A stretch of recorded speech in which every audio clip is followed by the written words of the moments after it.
on Important Concepts of Electrostatics for Grade 12 by Sonal Gupta.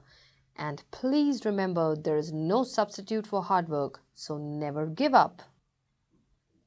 So our video is on the topic of electric field and electric field intensity. So let's understand what is electric field. So if we have a small charge Q, it's lying here, and we have another charge, we call it as a test charge Q0, it's lying at some distance, and if it can feel a force of attraction or repulsion due to this charge Q, that means it is lying in the field of this charge Q, because something which can experience a force due to another charge, that means it is lying in its field. So, but if I take this charge Q0, infinitely away, it may not experience any force of attraction or repulsion due to this charge.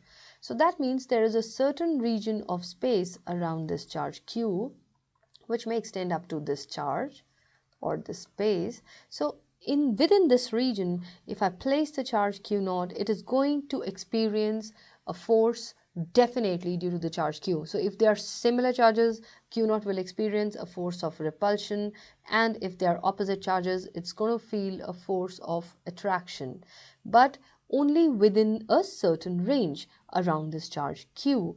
So that region of space is called the electric field. So how can we define electric field? Thus you can define electric field as the region of space around a charge within which its effect can be felt by another charge is called the electric field.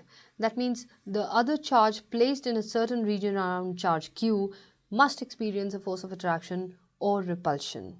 Now, how can we find the electric field intensity? See, the intensity or the strength of electric field can be determined on how strongly this charge Q0 would be attracted or repelled by this charge Q. So what force is exerted by the charge Q on Q0? So that will give us the strength of the electric field. Means if it is strongly attracted, that means the field of this charge Q is very strong there. If there's a feeble interaction between the two, that means the field of this charge Q is weak. Therefore, electric field strength or electric field intensity can be determined as, we say, limit Q0 tending to 0 and F upon Q0. So the force experienced per unit test charge is called the electric field intensity, and we have put the limit Q0 tending to 0. Why we have done that? The test charge Q0 tends to 0 so that its field should not interact or interfere with the field of charge Q. So Q0 tends to 0 so that, this can be an important question for 1 mark, that why this limit is put. So Q0 tends to 0 so that its field is ignorable, right? Its field is ignorable, because if we put this charge to be very, very small, the field that this charge Q0 will produce will be ignorable and not interfere with the field of this charge. Therefore, the strength of the electric field can be determined from F upon Q0, and we put a limit Q0 tending to 0. So this straight away gives me the unit for electric field intensity as Newton per Coulomb. So if you have Newton alone, that means force. If you have Coulomb alone, that means charge. But if you have Newton per Coulomb, that means the electric field strength at that point.